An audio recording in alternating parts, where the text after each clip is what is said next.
President Biden has said the US would come to Taiwan's defense if it were attacked by China. The comments are a departure from a long-standing US policy of being vague about its commitments to the island. A White House spokesman has told US media outlets that his remarks did not signify a change in policy. Well, I'm joined now by Professor Kerry Brown, who's director of the Lao-China Institute at King's College London. Kerry Brown, thank you for joining us. What do you make of these comments by President Biden? Well, the context of the comments is a kind of increasingly difficult relationship between China and the United States, with China in the last few weeks having military kind of exercises very, very close to Taiwan and also incursions into Taiwan's airspace. So in that context, these comments are a sort of sign to Beijing to just, lay off.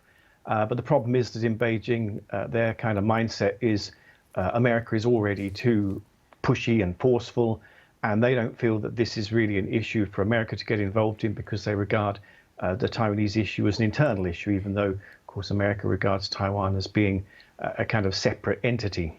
Now, the White House quite quickly said that there had been no change in policy. These were comments made in a town hall kind of situation, not pre-prepared. Do you think President Biden slightly misspoke, or did he mean to say what he said? I'm sure it's deliberate. It's an extremely important area of policy.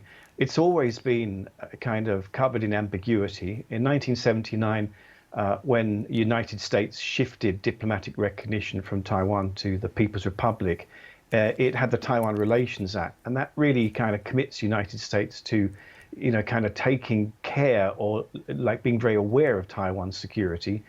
To say that they would stand by Taiwan, of course, is a much stronger statement, but it's not a kind of unexpected statement because America has said that it is Taiwan's principal security guarantor. Just a few minutes ago here on BBC World News, a previous guest said that Taiwan right now is the most dangerous potential flashpoint in the world. What do you think of that?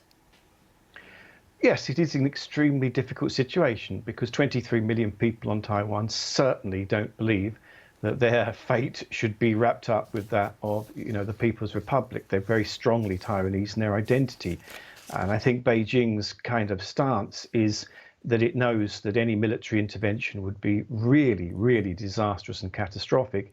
And yet it feels extremely anxious and, kind of wound up by the way that America and others are kind of getting more and more involved in this issue, like it's a provocation.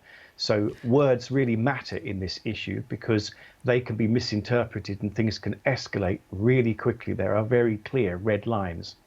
Professor Kerry Brown, director of the Lao-China Institute at King's College here in London. Good to talk to you. Thanks for coming on. Thank you very much.